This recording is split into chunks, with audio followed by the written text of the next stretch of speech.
My blind date had been going surprisingly well, until Greer Dalton walked over, ruined it with surgical precision, and, after the woman across from me finally left, asked me to leave with her. At the time, I considered throwing my water in her face.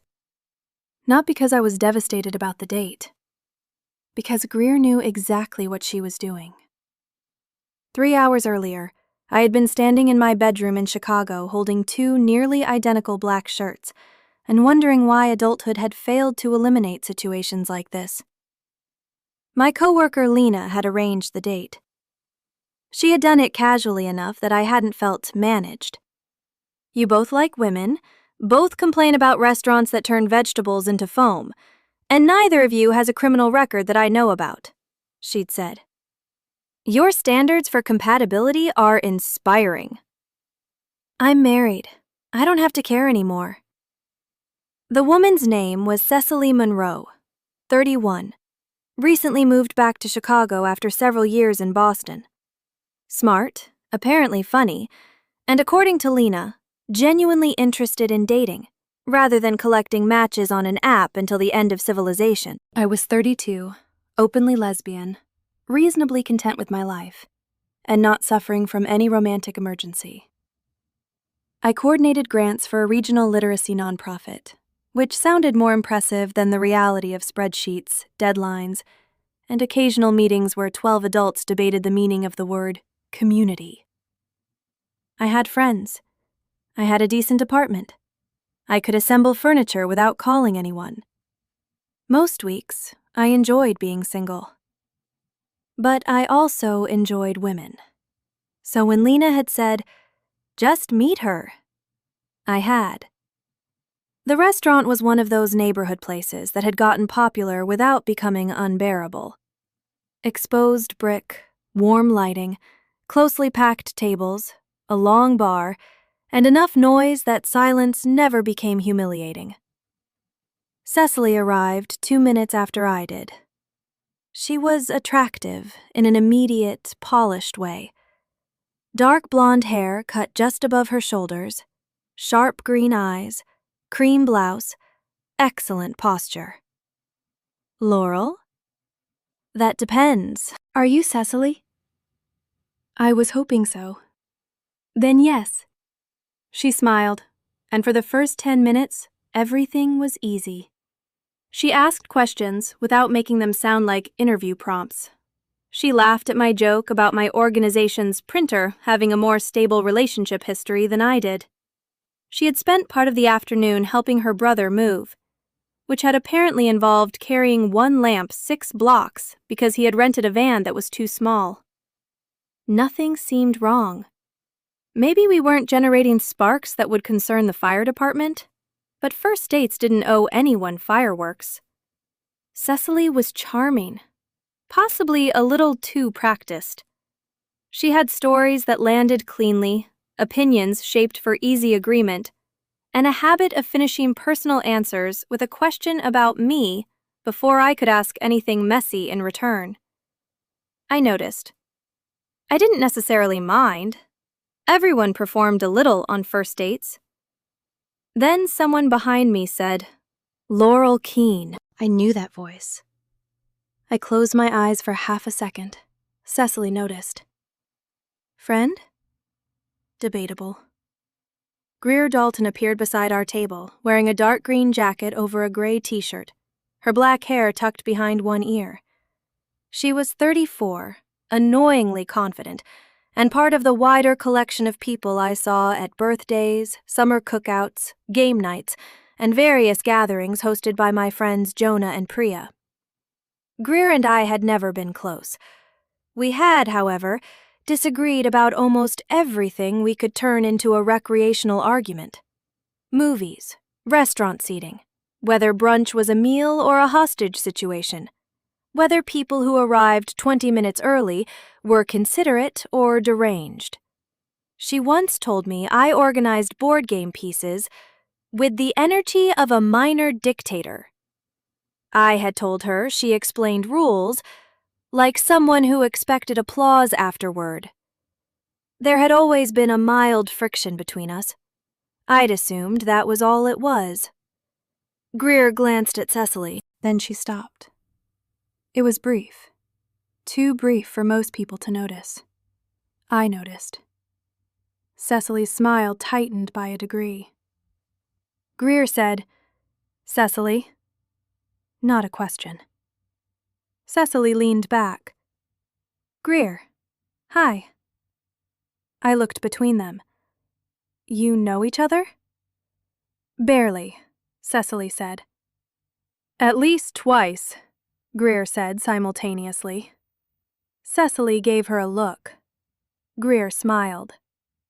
That was the exact moment I should have known my evening was in danger. Instead, I said, "Would either of you like to explain why that sounded suspicious?" "No reason," Cecily replied.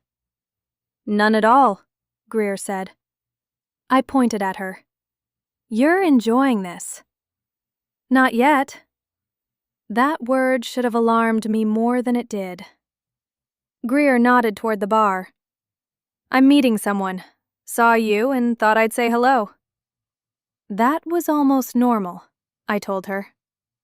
"I'm growing." She turned to Cecily. "Good to see you again." "You too." Greer left. Cecily watched her go. Then she smiled at me. "So, wider social circle?" "Unfortunately, she seems intense. She thinks everyone should have stronger opinions about olive oil." Cecily laughed, but her attention flicked toward the bar. I followed her glance. Greer was standing there alone, not meeting anyone. She caught me watching and lifted her eyebrows. I narrowed mine. She smiled into her sparkling water. I turned back. Cecily was asking about travel. We moved on, or we tried to. About 15 minutes later, Greer reappeared, this time carrying her drink. "No," I said immediately. "I haven't said anything." "You came back." "I need a favor." "Ask someone you like." I did. Priya isn't here. Cecily laughed politely. Greer pulled the empty chair at the end of our table out 6 inches. "Quick question." "Greer." "Very quick." She turned to Cecily. "Was it Providence?" Cecily's expression changed. "What?" "That place you said you hated? Providence?" Cecily stared at her. Greer tapped one finger against her glass, as if searching her memory. "No, wait. You loved Providence. It was Boston you hated." "I lived in Boston." "Right. That's why I remember it." I said, "Is there a point developing somewhere?" Cecily's voice sharpened slightly. "We talked once at a party." "Twice," Greer said. "Well, 3 times if you count February." "I don't." "You were definitely there." Cecily gave me an apologetic smile. "She has a strange memory." "I have an excellent memory," Greer said. "It's one of my worst qualities." "Yes," I said. "We're all aware." She looked at Cecily again. "So you moved back because you wanted to be closer to family?" Cecily went still. That was what she had told me 20 minutes earlier. "Yes." Greer nodded thoughtfully. "Huh." I felt something tighten in the evening. "Huh, what?" "Nothing." "Greer," she smiled at me. "You're on a date." A fact you appear determined to challenge. Cecily put down her fork. "Was there actually something you needed?" Greer's expression became almost innocent. "No, sorry, you're right. I'm interrupting."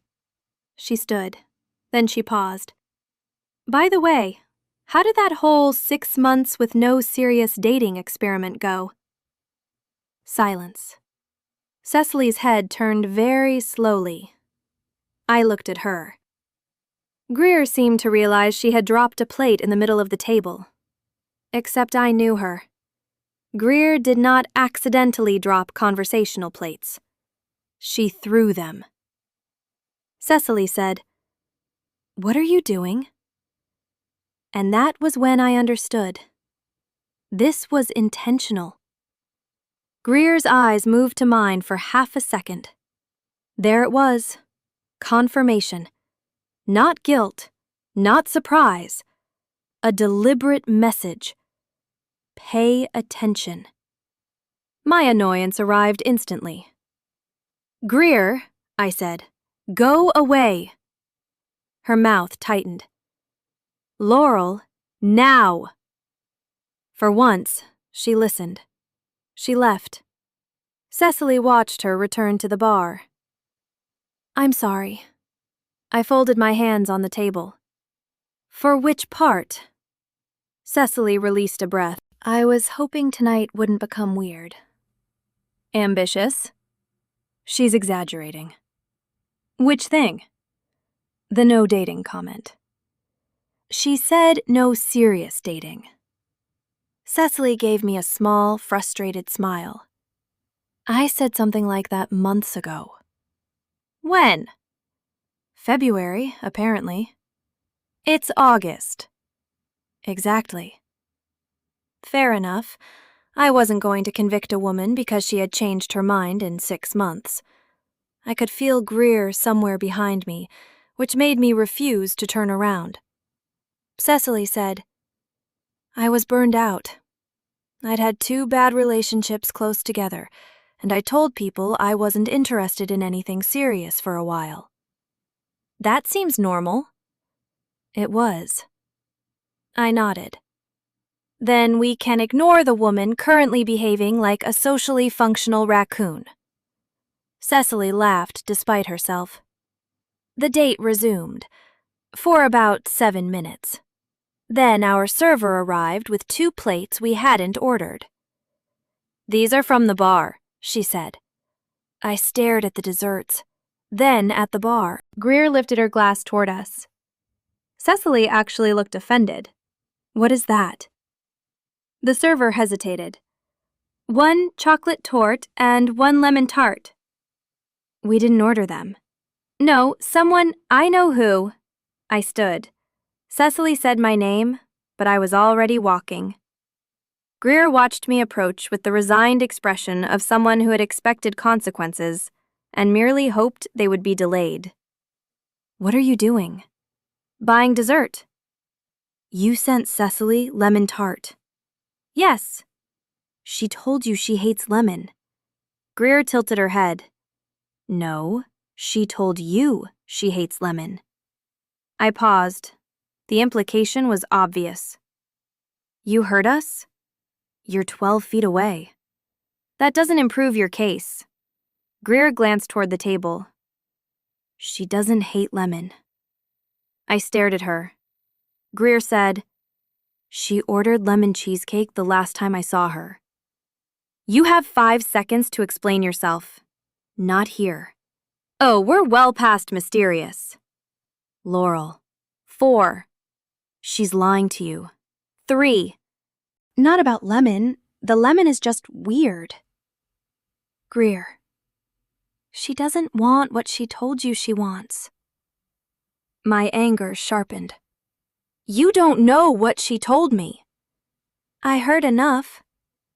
"You've been listening to my date." "I was sitting at the bar." "You weren't meeting anyone." "No." "So you lied to me too." Greer winced. "That was technically..." "If the next word is technically, I'm pouring your drink into your handbag." "I don't have a handbag." "I'll find one." A laugh escaped her before she could stop it. That made me angrier. "Greer," she sobered. "Ask Cecily why Lena picked you specifically." I stared at her. "What?" "Ask." "No." "Laurel, you do not get to assign homework during the date you are actively vandalizing." Her jaw tightened. "Fine." "Fine." I turned away. She said, "She knew who you were before Lena introduced you." I stopped. Then I turned back. "Explain." "Ask her." "You are exhausting." "Yes." I returned to the table. Cecily had pushed the desserts aside. She studied my face. "What did she say?" "That you knew who I was before Lena introduced us." Cecily's pause lasted too long. Not dramatically long. Just enough. I sat.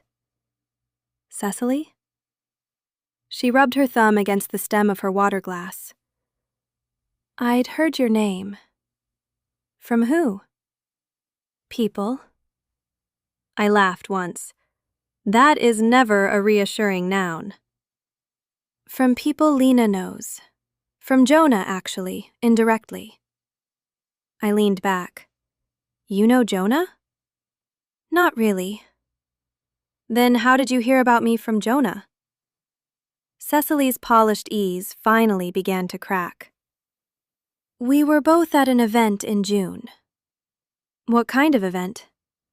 "A community fundraiser." That was believable. Jonah went to everything. "And?" "And your name came up."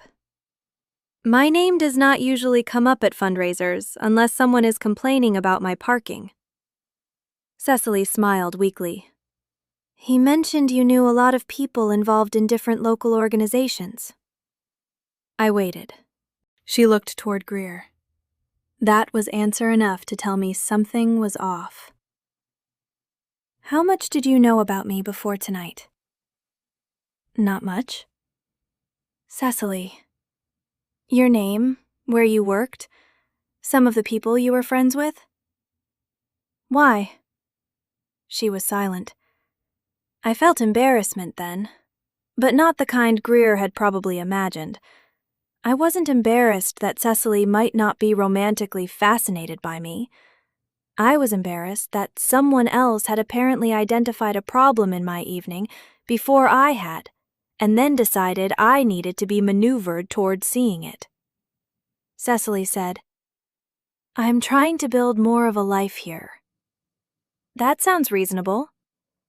I moved back and realized most of my old connections had scattered. I've been trying to meet people. "Also reasonable." She rubbed her forehead. "I told Lena I'd be interested in meeting you because you seemed connected." There it was. Not monstrous, not sinister, just disappointing. I asked, "Connected romantically?" "At first?" I almost admired the honesty. "Not entirely," Cecily continued before I could answer. "But I did want to meet you, and I've enjoyed tonight."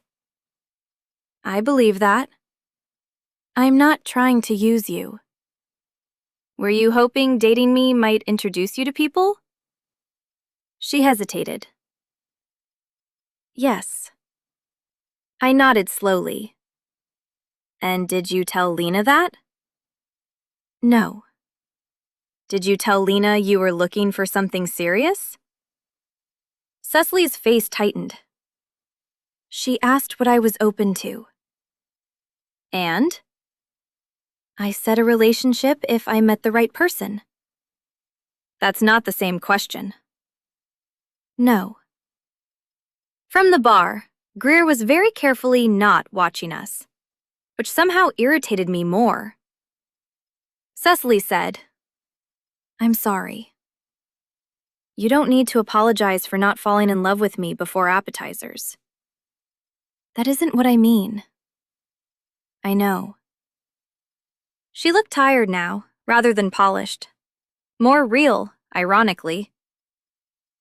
"I should have told Lena I had other reasons for saying yes."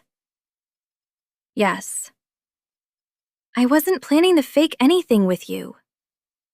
"I believe you." And Greer still had no right to do this. I glanced toward the bar. No argument there. Cecily followed my gaze. "She could have talked to you privately." She could have done several things that didn't involve turning herself into a dinner-based detective. Cecily laughed quietly. Then she shook her head. I think I'm going to go. You don't have to. No. I think we both know this date is dead. Mostly murdered. By someone wearing very good boots. I glanced at Greer's boots. Don't encourage her. Cecily smiled. Then she became serious. I did like talking to you. I like talking to you too. Just maybe not enough to recover from this. No. She picked up her coat. Before she left, she leaned closer. For what it's worth, I think she was furious before she ever walked over. I frowned. At you? Cecily gave me an almost amused look. No. Then she left. I sat alone for perhaps 20 seconds. Greer did not approach. That was smart. I paid my half of the bill. I also paid Cecily's because I had no intention of letting a sabotaged blind date become a group expense. Then I walked to the bar. Greer turned. Before you say anything, no. She stopped. I'm serious. I know. You knew what Cecily was doing. Yes. You could have texted me. Yes. You could have asked me to step outside for 30 seconds. Yes. You could have waited until I went to the restroom and warned me. Yes. But instead, you inserted yourself into my date, asked questions you already knew the answers to, sent us a dessert-based lie detector, and watched me figure it out in public. When you list it like that, Greer, it sounds bad. It was bad. Yes. Her agreement took some of the wind out of me. I had expected argument. Greer put money on the bar and slid off the stool. I owe you an explanation. You owe me several. Leave with me. I laughed because surely she had not just said that. You sabotage my date and now you want me to go somewhere with you? Yes. You hear how that sounds? Very clearly. No.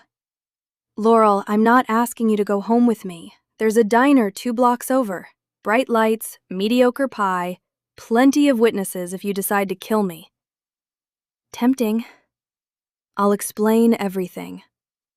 You can explain here. She glanced toward the tables. Half of what I need to tell you involves Cecily, and she deserves slightly more privacy than I gave her tonight. I stared at her. That is impressively late ethical awareness. I know. You don't get points for discovering discretion after dessert. I know that too. I should have left. I almost did. But I wanted answers more than I wanted the satisfaction of walking away. So I pointed toward the door. You're buying the pie. Absolutely. And if you interrupt me while I'm angry, I'm leaving. Greer nodded. Understood. The diner was crowded enough to feel public, and quiet enough that we didn't have to shout.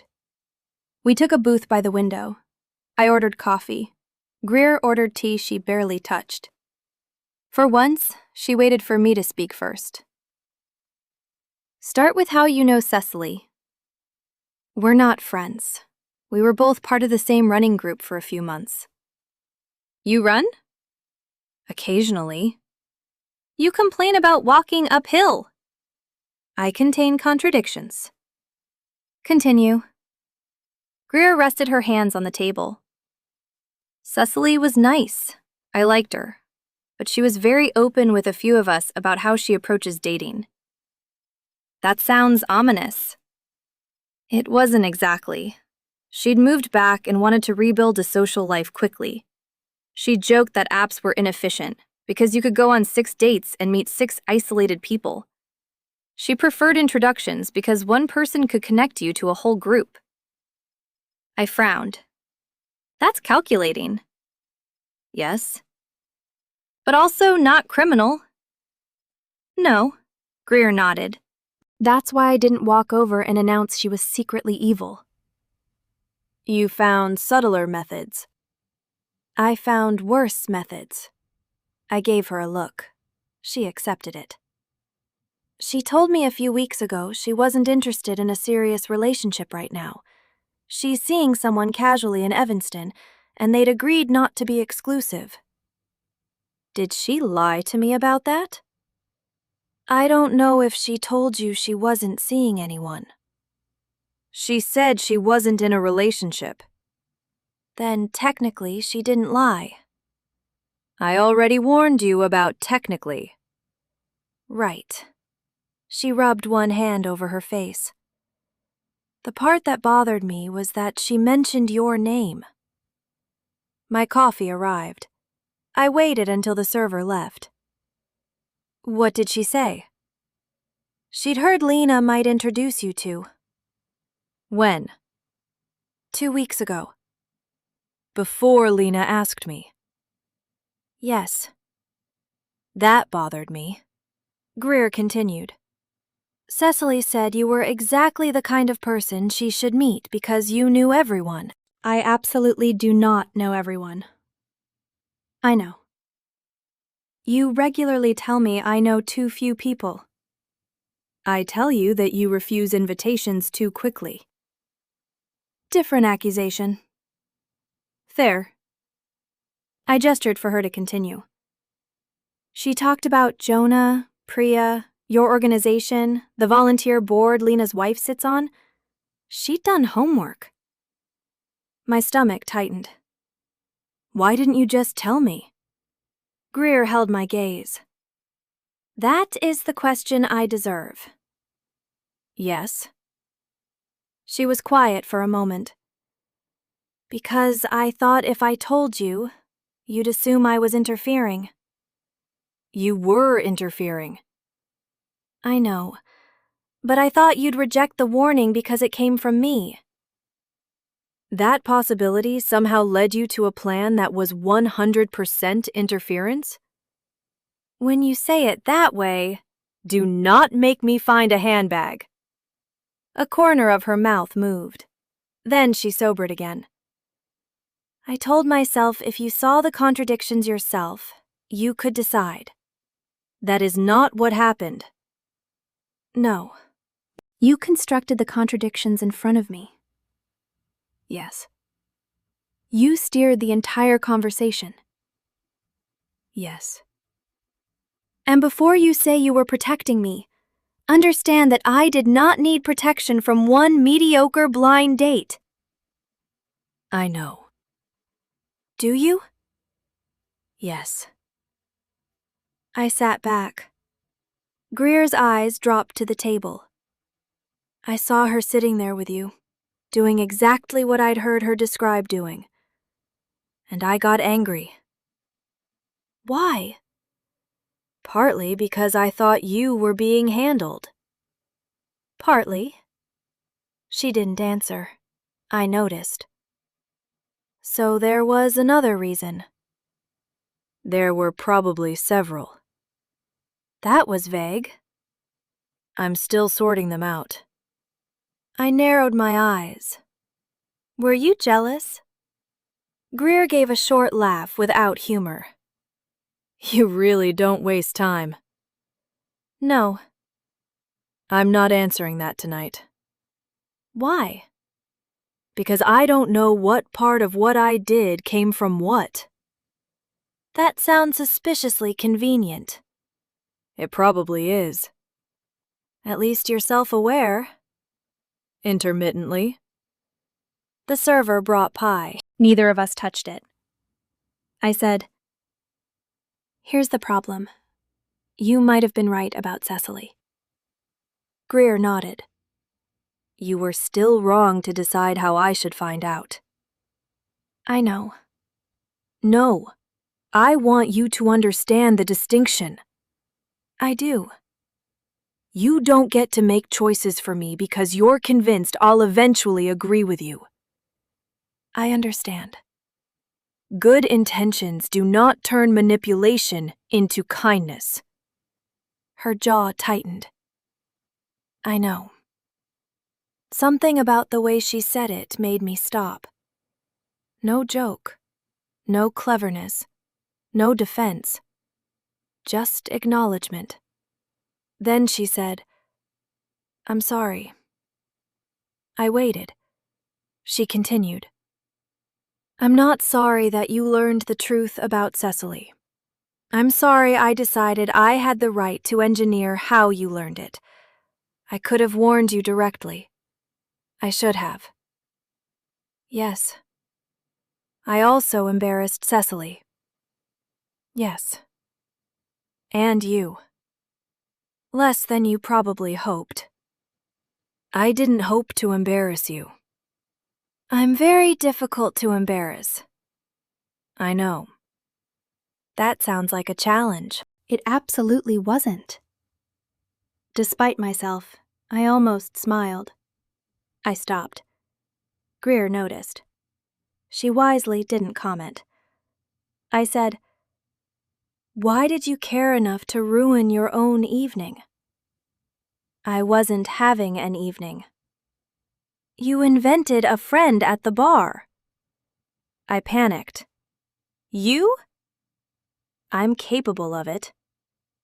"That is genuinely new information." She leaned back. "I knew Jonah and Priya were having people over next week. I assumed I'd see you then. I was going to tell you before the date if I had a chance." "You had my number." "I didn't know if texting you, 'Hey, your blind date might be social climbing through your lesbian network,' would improve anyone's day." "It would have improved mine compared to this." "Clearly." We ate 2 bites of pie in silence. Then I stood. Greer's shoulders tightened. "Laurel." "I'm going home."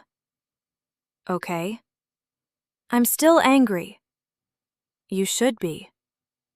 "I don't know whether I believe your apology yet." "That's fair." "And if you ever do anything like this again, I will make sure every group dinner you attend has assigned seating far away from me." "That's cruel." "I mean it." "I believe you." I put on my coat. At the edge of the booth, I hesitated. "Cecily said you were already angry when you approached." Greer was still. "She did?" "Yes." I waited. Greer said, "Good night, Laurel." Coward. I left. 6 days later, Priya opened her apartment door, saw me, and immediately said, "Before you enter, I need you to know Greer is here." I took off my coat. "I assumed she might be." "And you're okay?" "I'm not going to duel her in your living room." "Great. Jonah just cleaned." I stepped inside. Jonah leaned out from the kitchen. "Laurel, I heard your date went well." I stared at him. He vanished. Priya winced. "He was told not to say that." "By whom?" "Greer." That surprised me. I found her near the bookshelf talking to 2 people I knew casually. She saw me. She did not approach. Also surprising. For the next hour, Greer treated me exactly as she treated everyone else. No jokes at my expense. No attempt to privately continue our diner conversation. No overdone apology. At one point, she went to the kitchen for drinks and came back carrying several cans. She stopped 3 feet from me. "Want one?" "What is it?" "Ginger beer." "Yes." She handed it over. That was all. Later, we ended up on opposite sides of a ridiculous argument about whether people should remove shoes at house parties. Greer argued that hosts had the right to decide. I told her that was an authoritarian position. She said, "I'm not sure you're the person I want accusing me of authoritarianism this week." The room went quiet. Greer immediately looked annoyed with herself. Then I laughed. I couldn't help it. Priya laughed next. Soon everyone did. Greer mouthed, "Sorry." I shook my head. That was the first time since the date that being around her felt normal. Except it wasn't. Because now I noticed her differently. Not romantically. Not yet. I noticed restraint. Twice that night, I watched Greer start to give someone advice and stop to ask whether they wanted it. Once Jonah complained that he was considering buying an absurdly expensive espresso machine. Greer clearly had an opinion. "You want my thoughts?" she asked. "No." "Okay." She ate a chip. I stared at her. She caught me. "What?" "Nothing." "You're staring."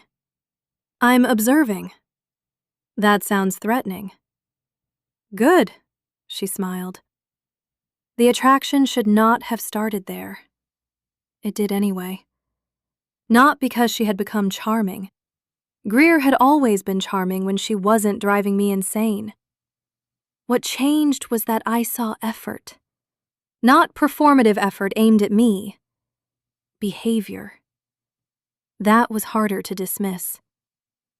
A week later, I ran into her at a street festival along Clark. This time, she really was meeting someone.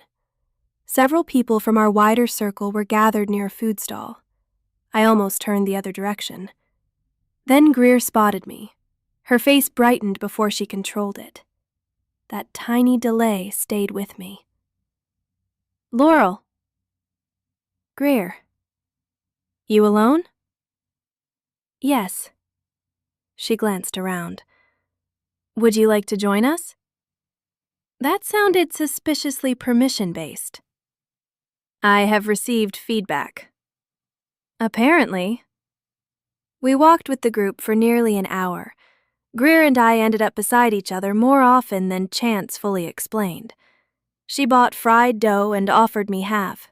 I refused. She ate the entire thing without comment. 10 minutes later, I bought one.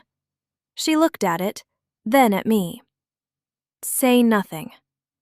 I wasn't going to. That restraint must be painful.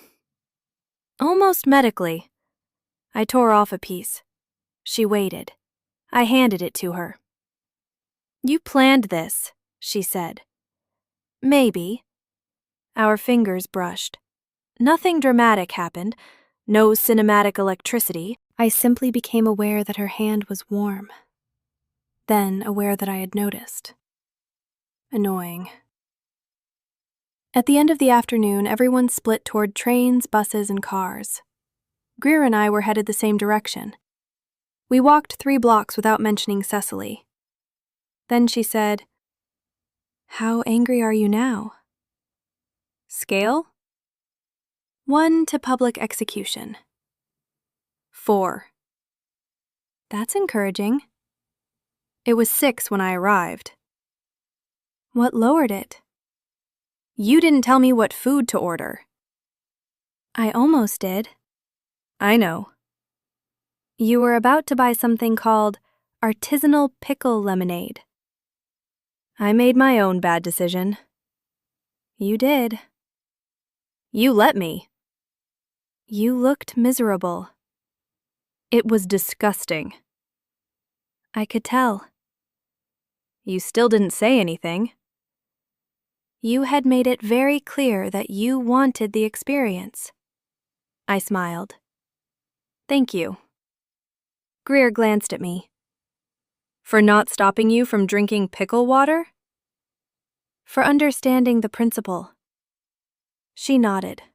Then she said, "I'm trying." I can tell. We reached my corner. Greer stopped. "Can I ask you something?" "Yes." "Did Cecily contact you?" "Once." Her expression became carefully neutral. "And?" "She apologized. I told her I wasn't interested in another date." Greer nodded. That's it? That's it. She looked toward the intersection. I waited. Are you relieved? I'm not answering that. I laughed. You started this question game. I regret it. Were you jealous? Greer looked at me again. We've already discussed that. No, you declined to discuss it. Correct. Still declining? Yes. Coward. Probably. I stepped backward toward my building. Good night, Greer. Good night. I made it halfway through the lobby before I realized I was smiling. That irritated me for reasons I refused to examine. At the next group dinner, I chose the seat beside her, not accidentally.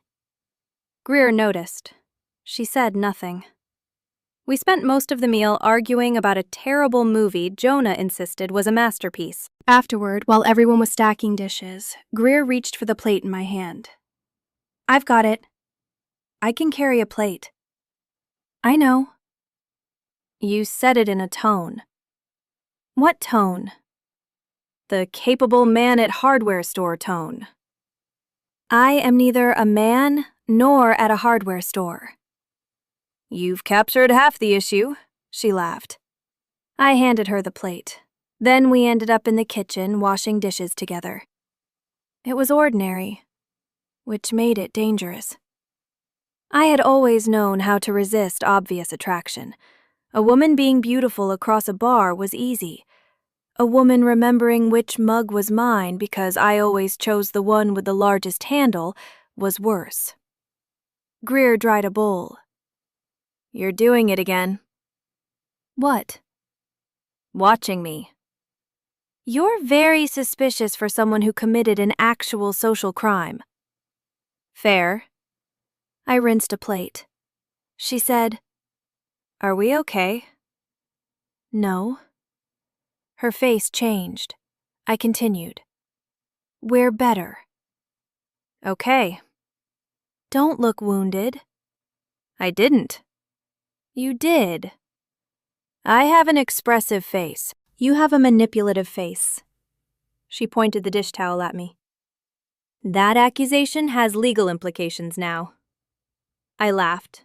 Greer smiled. Then it faded. I am sorry, Laurel. I know. I mean it. I know that too. We stood there with water running between us. I should have changed the subject. Instead, I said, I think what bothers me most is that you knew I'd resist if you told me directly. Yes. And instead of accepting that I might make a decision you disliked, you tried to bypass me. Yes. That's going to take time. I know. But, Greer waited. I also think you were right about Cecily. She nodded once.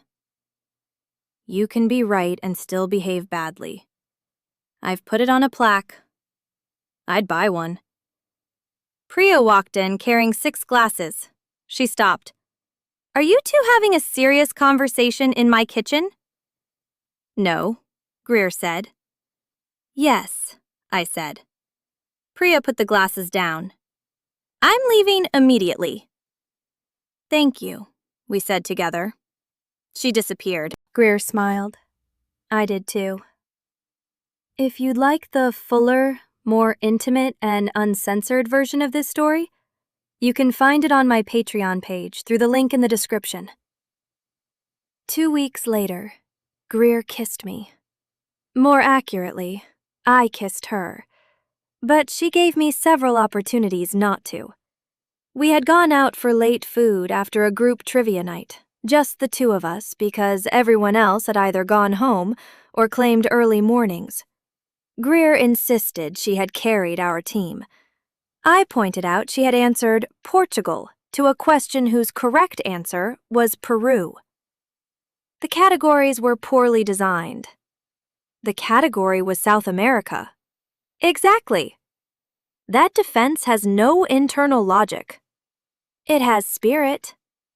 We were walking toward the train beneath the soft orange glow of streetlights. The city was still busy. A bus hissed at the curb. Someone laughed from an open patio. We had become comfortable enough that silence no longer felt like an interruption. Then Greer said, "Can I tell you something you're not going to like?" I stopped walking. "Your opening needs work." "Do you want to hear it?" "Yes." "I thought you were rude tonight." I stared at her. She lifted both hands. "You said yes." "When?"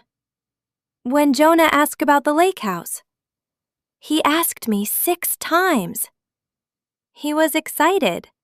He wanted 8 adults to share 1 bathroom for 3 days. That is objectively horrifying. Thank you. But you mocked the spreadsheet. The spreadsheet had bathroom rotations. I know. You thought I was rude? A little. My back went up instantly. It happened so quickly, I almost didn't catch it. You think I should have said yes? No. Then why are you telling me? Because you asked. No, you asked if you could tell me. Also true. I started walking again. Greer caught up. Laurel. What? You're angry. I'm not. You're walking like the sidewalk insulted you. I stopped. You don't get to decide which of my choices are acceptable. Greer's expression changed. Not defensive. Tired. I didn't. You just criticized me for saying no. I criticized how you said no. Same thing. No, it isn't. I folded my arms. She studied me. Then she said, "This is exactly why I didn't want to say anything." That sounds familiar. Yes, but this time I asked. I opened my mouth, closed it. She had. Greer continued. I'm not trying to make you go to the lake house. I don't want to go either. That surprised me. You don't? I enjoy indoor plumbing and personal space. Then what are we arguing about? That I thought you embarrassed Jonah. He'll survive. I know. You think I should apologize? I think you should decide whether you want to. Her wording irritated me because it left nothing obvious to fight. Greer sighed. Can we not turn every disagreement into the restaurant? I went still. You're the one who did that. I know. And now you're impatient that I remember it? No. She rubbed the back of her neck. I'm impatient with myself because I created this. For several seconds, neither of us spoke. Then I said, Was any of it jealousy? Greer's eyes closed briefly. When she opened them, her expression was different. No escape route. Yes. One word. Direct. I had expected another joke, another deflection. Instead, I got the answer I had been needling her for weeks. Yes? I repeated. Yes. How much? I don't know. That isn't satisfying. It's honest. I waited. Greer leaned against the brick wall beside a closed shop. I knew Cecily had questionable reasons for going out with you. That was real. If you'd been going out with Jonah, I still would have told you. Jonah is married to a man. You know what I mean. I do. She continued. But when I saw you with Cecily, I hated it. Because? Because you were on a date. With someone dishonest. With someone. My pulse quickened. Greer's voice became quieter. I'd noticed you before that night. Noticed me how? Don't make me narrate my own humiliation. I think you've earned a little. She gave me a flat look, then said, I liked arguing with you. That is a terrible romantic confession. It isn't a confession. What is it? Context. I smiled. Greer shook her head. I noticed when you weren't at things. I noticed when you left early. I knew what beer you ordered and which chair you always took at Priya's, and that you hate when people touch the back of your neck. My smile faded. She continued. I did not think that gave me any claim on you. Good. It didn't. No. And jealousy did not give me the right to interfere. Also good. I am not asking you to forgive the behavior because I liked you. I stepped closer. Do you like me? Greer laughed softly. Really? You started being honest. It would be unfortunate to stop now. Yes. I was near enough to see the small crease beside her mouth when she smiled. Yes, what? You are enjoying this far too much. Yes, what, Greer? Yes, I like you. I should have answered. Instead, I reached up and touched her jaw. Her expression changed instantly. Laurel. What? Are you sure? I liked that she asked. Yes. She still didn't move, so I kissed her. There was nothing accidental about it. I pressed my mouth to hers slowly enough that either of us could have stopped. Greer's hand came to my waist, light at first, then firmer when I leaned closer. The kiss lasted only a few seconds before we separated. She searched my face. I said, That was inconvenient. Extremely. I kissed her again. The second time lasted longer. Her fingers curled into the side of my coat. I touched the back of her neck and felt her laugh against my mouth. When we finally separated, neither of us pretended we hadn't changed the problem. Greer said, I would like the record to show that I did not initiate that. Cowardly. Self-preservation.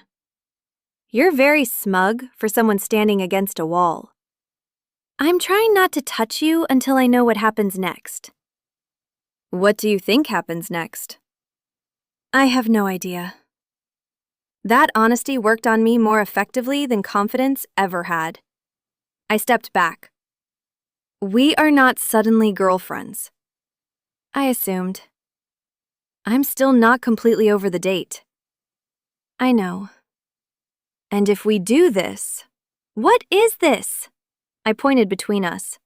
This terrible idea. Very specific. You do not manage my life. I won't. You do not interfere with who I see. Greer's mouth twitched. Are you planning to see other women? That is not the point. I know. You do not fix situations for me unless I ask. Okay. You may tell me if my building is on fire. Generous. And if I am about to consume poison. What about pickle lemonade? No. Then I understand. I stepped closer one last time. And I get to be angry if you cross the line. Yes.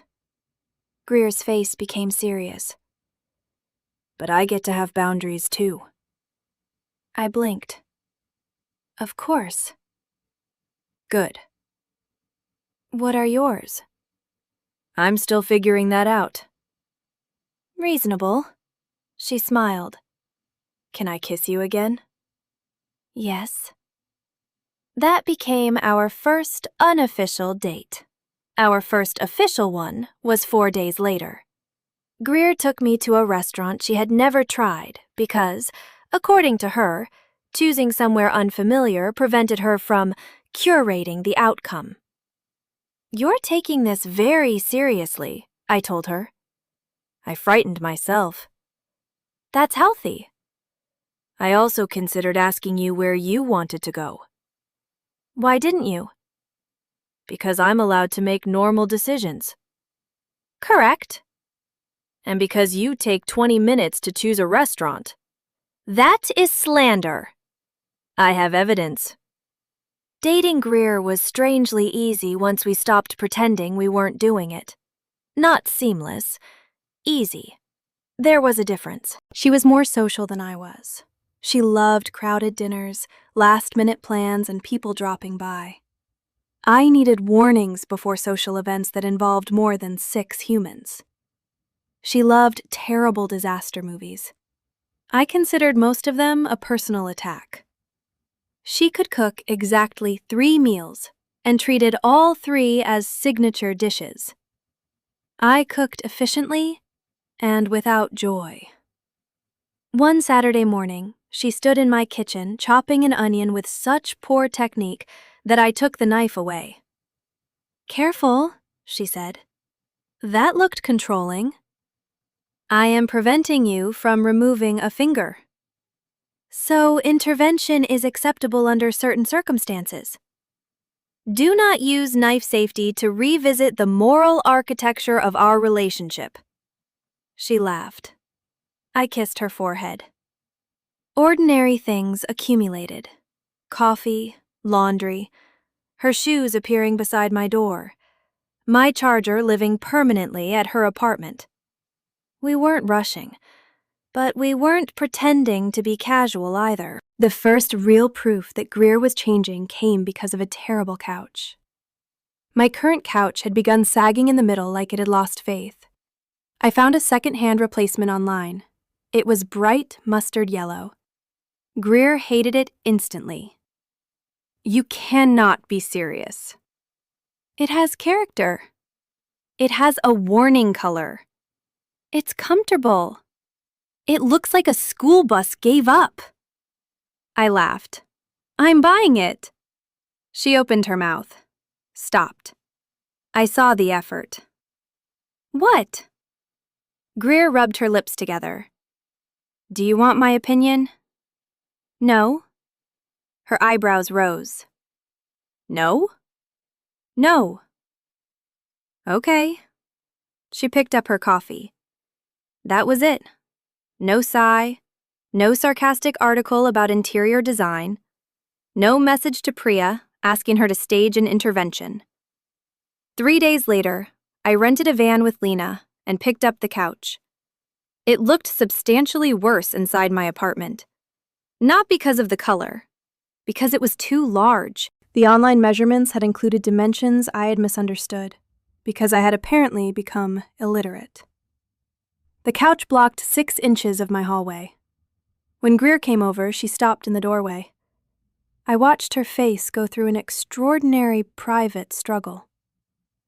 "Say it." "No." "You want to." "No."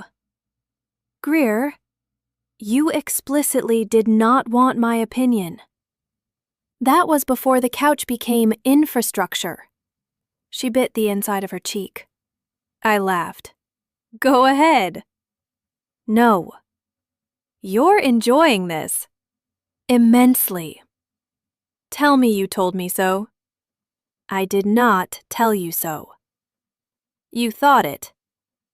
"I am allowed private thoughts." I dropped onto the enormous yellow couch. Greer sat beside me. "You know what the worst part is?" "What?" "You were right." "I know." "And you're not saying anything." "I'm saying many things." "You're not gloating." "I want credit." "No." "That seems unfair." I leaned over and kissed her. "There." That's better than credit. The couch went back online the next morning. Greer helped me move it without mentioning the original conversation once. I noticed. A month after our first kiss, I invited her to my apartment on a Friday night with no group dinner afterward and no morning plans. We ordered food, argued about a documentary for 20 minutes, then stopped pretending either of us cared about the documentary. The kissing had become familiar by then. Still exciting, less tentative. Greer sat beside me on the replacement couch, gray, correctly sized, offensively sensible, and traced her thumb along my wrist. You okay? Yes. Still yes? I smiled. Yes. She kissed me again. There was no urgency to prove anything. We moved closer by degrees. Her hand slid beneath the hem of my shirt at my waist. I pulled her toward me. Later, clothing ended up on the bedroom floor in a trail that would have embarrassed more organized people. The room went dark. The rest belonged to us. In the morning, Greer woke with her hair across her face and immediately complained that my pillows were hostile. You slept 8 hours. Under protest. You snored. I don't snore. You made a sound like an offended goat. That was probably you. I rolled toward her. It came from your face. She pushed the pillow over mine. I laughed under it. Then she removed it and kissed me. There were no speeches, no sudden declarations, just warmth, sleep, and the startling comfort of finding another person in my morning. By October, we had been dating long enough for our friends to stop treating it as unexpected entertainment. Mostly. Jonah still occasionally referred to Greer as the date assassin. Greer hated it. I loved it. Cecily became a story we almost never told. That mattered more than I expected. Our relationship was not built around the night she ruined my date. It had merely started there. Then we created something else. The problem arrived slowly, so slowly that I thought it belonged to Greer, before I understood it belonged partly to me. She had become careful, not timid. Greer was incapable of timid. But she asked before offering advice. She didn't contact people on my behalf. She didn't insert herself into my plans.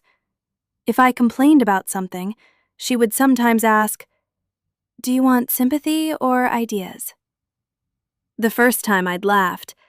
The 10th time, I started hearing the question as evidence that she thought I couldn't tell the difference. That was unfair. I didn't know it yet. The first argument happened over a dinner with my mother. My mother lived 2 hours away and came into the city every few months. She liked Greer, possibly too much. They discovered a shared enthusiasm for old crime novels and immediately formed an alliance against me. During dinner, my mother mentioned that I had been considering taking on a volunteer committee role with an organization I already complained about constantly. Greer said, "You're still thinking about that?" I felt irritation instantly. Yes? You said last week you didn't have time. I'll make time.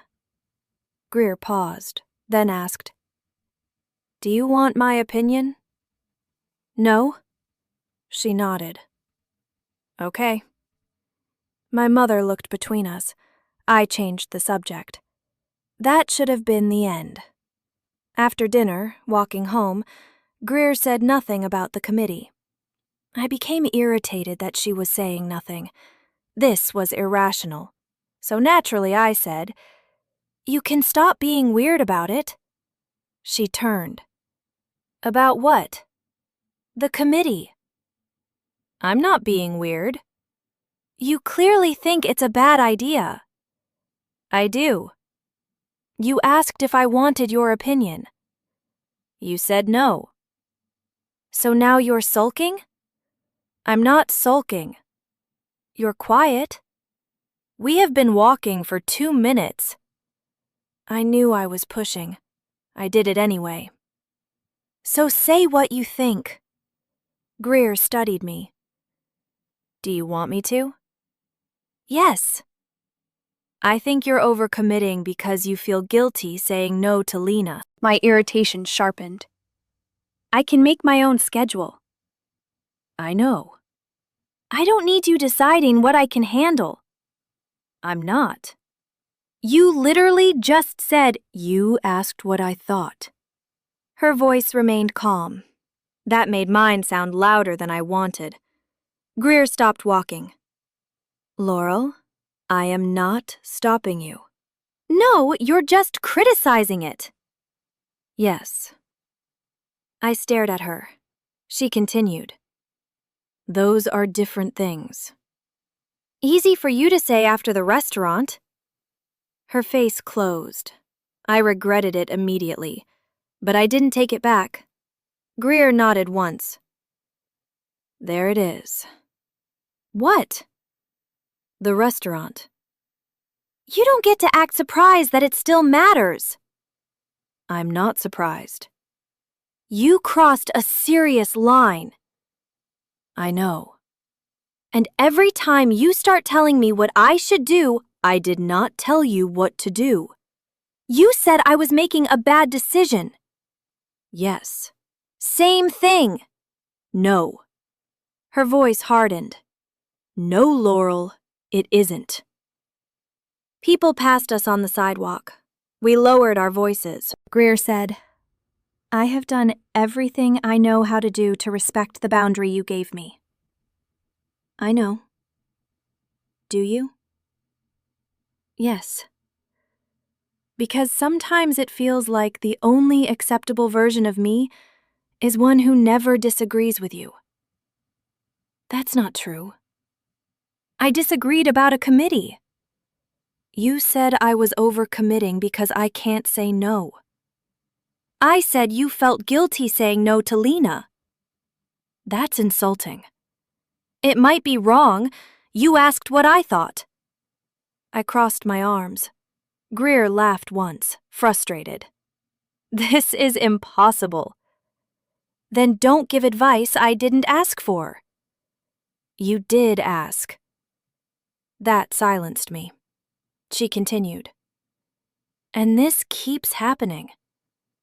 What keeps happening? You ask what I think. I tell you. Then if you don't like the answer, you accuse me of trying to control you. I do not. You did tonight. Because you have a history.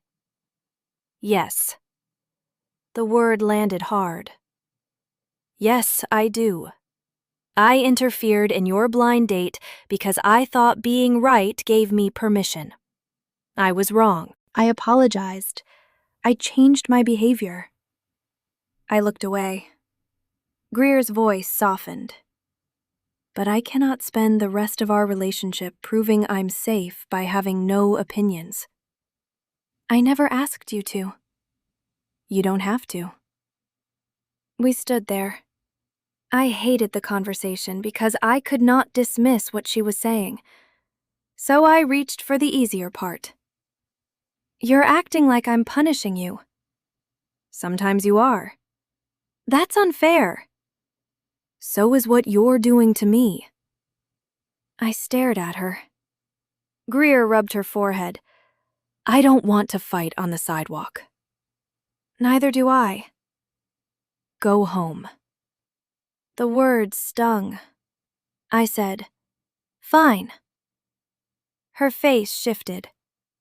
That came out wrong. No, it came out clearly. Laurel, I'm going home. She let me, which somehow made it worse. The next morning, I joined the committee, not because I had decided it was wise, because I was furious. That should have told me everything. For 3 weeks, I attended meetings twice a week, answered messages at night, and complained to everyone except Greer. She never said she had warned me, never asked whether I regretted it, never reminded me of the conversation.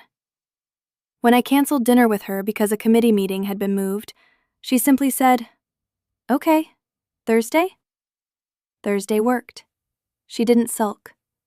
When I arrived at her apartment exhausted, she made pasta and did not ask whether I still thought the committee had been a good idea. I almost wanted her to, because then I could prove she was still interfering. She refused to give me the evidence. The worse I felt about the committee, the more sensitive I became to everything else she said. If Greer asked whether I wanted to leave a crowded party, I heard judgment that I was antisocial. If she suggested an earlier train, I heard management. If she reminded me that I had promised to call my mother, I heard control. I began reacting before she finished sentences. One Friday, we were supposed to meet Priya and Jonah for dinner. I was 25 minutes late. Greer waited outside the restaurant. "You okay?" "Yes." "I texted." "I saw." "You didn't answer." "I was driving." "Okay." I could already feel defensiveness rising. She hadn't even criticized me. Inside, the restaurant was packed. Our table had been given away because of the delay. Jonah joked about my punctuality. I snapped at him. Greer touched my arm. "Laurel." I pulled away. "Don't." She immediately dropped her hand. Priya changed the subject. Dinner was awkward. Afterward, Greer and I walked in silence toward my car. I said, "You can say it." She stopped. "Say what?" "That I should have left earlier." "I wasn't going to." "You were thinking it." "Laurel." "What?" "I'm allowed to think things." The wording reminded me of the yellow couch. Back then, I had found it funny. Now, it infuriated me. "You always have some opinion about what I should have done." Greer's face tightened. "Yes, because I am a person." "You know what I mean." "No, I don't anymore." She stepped closer. "I have been asking permission. I have been backing off when you say no. I have watched you make choices I thought were ridiculous and kept my mouth shut because you asked me to." "How generous." Greer went quiet. I knew immediately I had gone too far. Still, I didn't stop. "You want credit for respecting basic boundaries?" "No." "Then what?" "I want to be allowed to exist in this relationship without every thought becoming evidence against me." "That's dramatic." "No." Her voice was low and steady.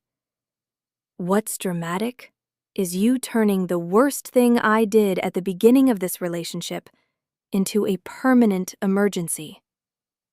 I felt heat rise in my face. "So now I should just forget it?" "I never said forget it." "You keep acting like I'm unreasonable for remembering." "I think you are being unreasonable now." I laughed. "There it is." "What?" "You think you know better." Greer stared at me. Then she said, "Sometimes I do." The words hit every defensive instinct I had. She continued before I could explode. "And sometimes you know better than I do. Sometimes Priya knows better. Sometimes a stranger standing behind us at the grocery store might know better. That does not mean they control you." "You don't get to. I get to have an opinion." "Yes." "Do I?" Her eyes were bright with anger now. "Because lately it feels like the agreement is, I may respect your choices, but I must also approve of all of them." "That isn't what I said." "It's how you're treating me." I looked away. Greer's voice softened. "You told me, 'Do not decide for me.' I agreed." "Yes." "You never said, 'Never tell me when you think I'm wrong.'" I didn't answer. "Those are not the same." You don't understand what it feels like when someone decides they know what's best for you. Greer's face changed. I understand what I did to you. No, you don't. I do. If you did, you wouldn't be pushing this. I am pushing because I think you are using what I did as a reason not to hear anything you dislike. Silence. The street felt too bright, too public. Greer stepped back. I'm not doing this tonight. So you're leaving? Yes. That's convenient. No, it's a boundary. That shut me up. Greer swallowed. I love you. It was the first time she had said it.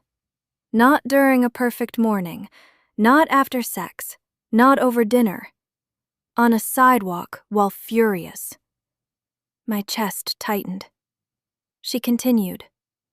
I love you, and I am not going to keep fighting for permission to have a voice in your life. I could barely speak. Greer, I am not asking to make your choices. I know. Do you? I said nothing. Her eyes filled, though she did not cry. I need space. Then she left. I stood beside my car for several minutes. My first instinct was anger. My second was to call Priya. I stopped before I did, because I knew exactly what I would be doing, asking someone else to explain the relationship to me. I drove home instead. The committee met the next morning. I arrived tired and irritable.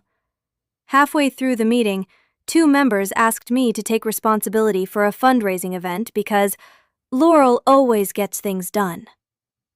I opened my mouth to say yes, then stopped. Nobody forced me. Nobody manipulated me. Nobody made the choice. I simply hated disappointing people. Greer had been right. The realization made me furious, not at her, at myself. I said, no, I don't have capacity. One of them looked surprised, then said, okay. That was all. No collapse, no moral crisis. The organization survived. After the meeting, I resigned from the committee. Lena called me that afternoon. You lasted 4 weeks. 3.5. I told you it was a nightmare. No, you encouraged me to join. I contain multitudes. Apparently everyone does now. She asked whether I wanted to get coffee. I almost told her about Greer. Instead, I said, not today.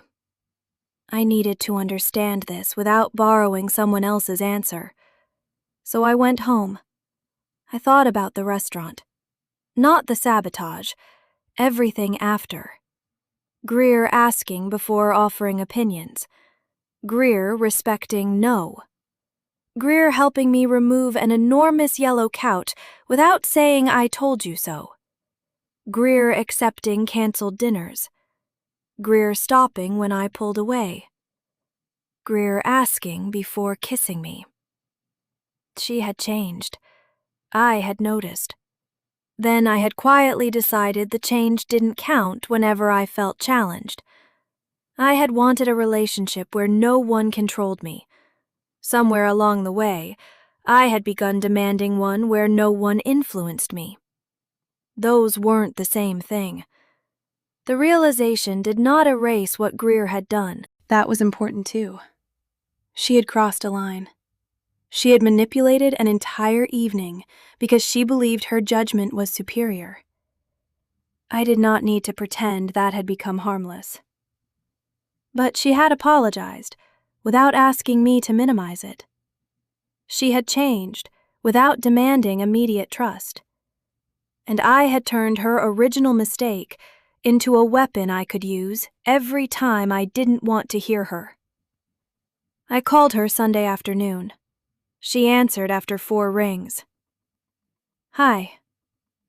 Hi. Silence. I said, "Can we talk?" Yes. In person. Another pause. Okay. We met at a small cafe near the river. Not the diner. I didn't want a recreation. Greer arrived first. She looked tired. So did I. We ordered coffee. Then neither of us drank it. Greer spoke first.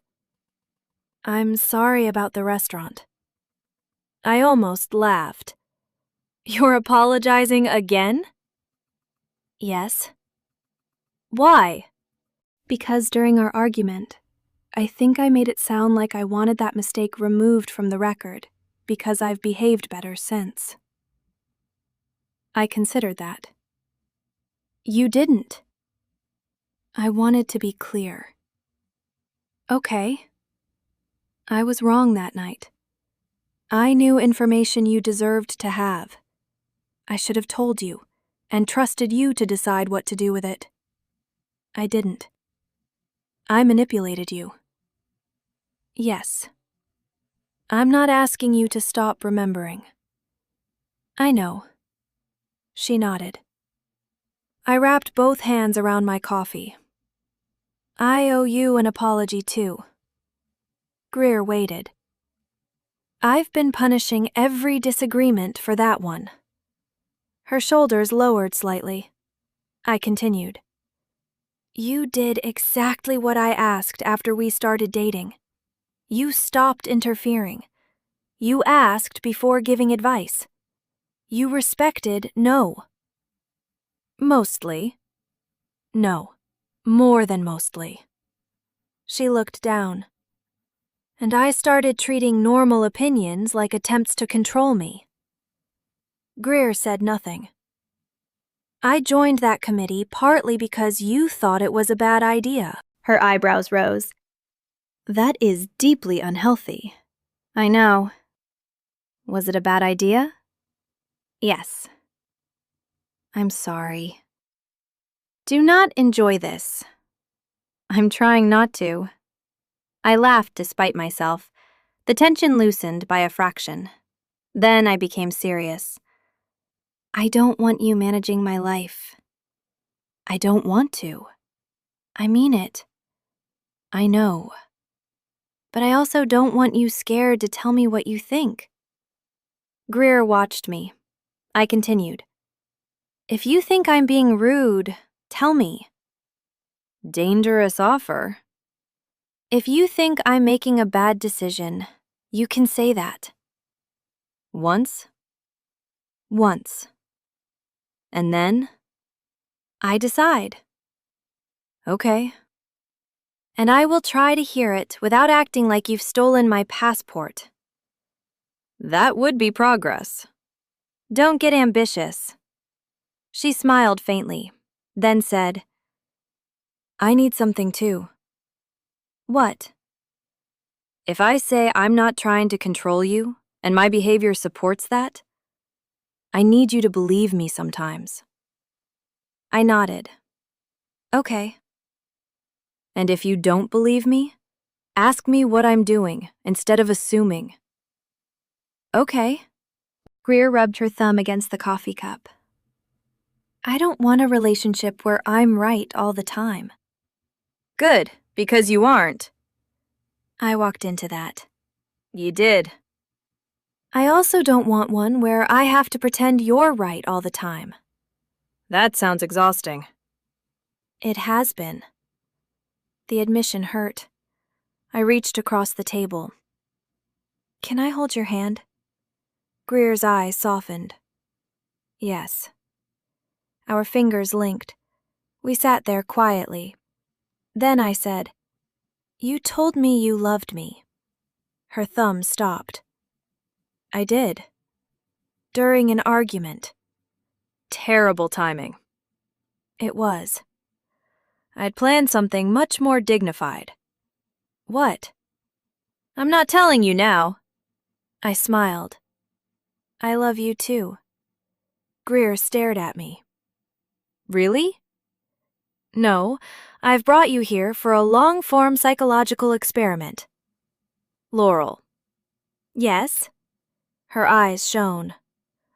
I love you. She squeezed my hand. Okay. Okay?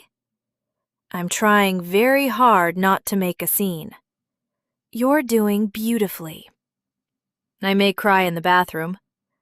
That's private. Thank you. We left together. Nothing magically became perfect. That was probably why it worked. 2 weeks later, I wanted to buy a dining table from a man in Oak Park who insisted we pick it up ourselves. Greer studied the listing. This table weighs 200 pounds. 160. That is not a comforting correction. My car can handle it. Your car is a compact hatchback. The seats fold down. Greer stared at me. I waited. She asked, "Do you want my opinion?" Yes. I think this is a terrible plan. Reason? Geometry. Fair. And lumbar health. Also fair. And the seller wrote, "Bring 4 strong people" in capital letters. He may be dramatic. He used 3 exclamation marks. I considered the listing again. I still want the table. Okay. Greer returned her attention to her book. I watched her. That's it? You asked what I thought. Yes. I told you. You're not going to stop me? No. You're coming with me? She lowered the book. I love you, but I am not participating in this. I laughed. Boundary? Boundary. Fine. The next morning, I texted Lena. She agreed to help. An hour later, she canceled because her son was sick. I stood in my apartment looking at the seller's address. Greer was making coffee. She said nothing. I could feel the old irritation trying to appear. Then I recognized it. I walked into the kitchen. Do not smile. Greer's mouth was perfectly neutral. I haven't. I've changed my mind about the table. Okay. It was my decision. Absolutely. You did not make it for me. Correct. You may now smile. She grinned. I pointed at her. Dangerous amount of satisfaction. I've earned a little. You have not. I disagree. That's allowed. Greer handed me a cup of coffee. I took it. She kissed my cheek. Months later, at Priya's birthday dinner, Jonah introduced a woman from his office to me and said, "Laurel, she's single." I stared at him. Greer, beside me, slowly lowered her glass. Jonah immediately laughed. I'm kidding. You have 3 seconds, I told him. Priya slapped his shoulder. The woman from his office looked delighted. Greer leaned toward me. Do you want me to ruin the introduction? I turned. Her face was completely serious, except for her eyes. No. Understood. You're learning. I'm exceptional. That remains unproven. Later that night, we walked home together. We were discussing whether to spend the following weekend at Jonah's lake house, the same lake house I had mocked months earlier. Greer wanted to go. I didn't. I think it could be fun, she said. 1 bathroom. They renovated. 2 bathrooms? 2. For 8 adults? Yes. Still barbaric. Greer laughed. I want to go. I know. And you don't. Correct. We reached the corner and waited for the light. She squeezed my hand. What do we do? I considered it. Months earlier, I might have heard the question as pressure. Now it was simply a question. You go Saturday, I said. I'll stay home and enjoy having no one speak to me. Romantic. Then I'll come Sunday morning. Greer thought about it. I like that. You're allowed. You sure you don't want to come Saturday? Yes. I think you'd have fun. I might. But I want Saturday alone. Okay. The light changed. We crossed. Halfway down the next block, I said, Actually, Greer glanced at me. I might come Saturday afternoon. Her eyebrows rose. Because I convinced you? No. Because you secretly love group lake weekends? Absolutely not. Then why? Because Priya said she's bringing that card game I like. Greer nodded solemnly. A powerful, independent reason. Exactly. And if you hate it, I leave. And if I think you should stay? You can tell me. And if you think I should mind my business? I can tell you. That sounds complicated. It is. She smiled. So are you. I slipped my arm through hers. You ruined my blind date. I remain aware. You were unbearable. I apologized. You bought the wrong dessert. That was strategic. It was lemon.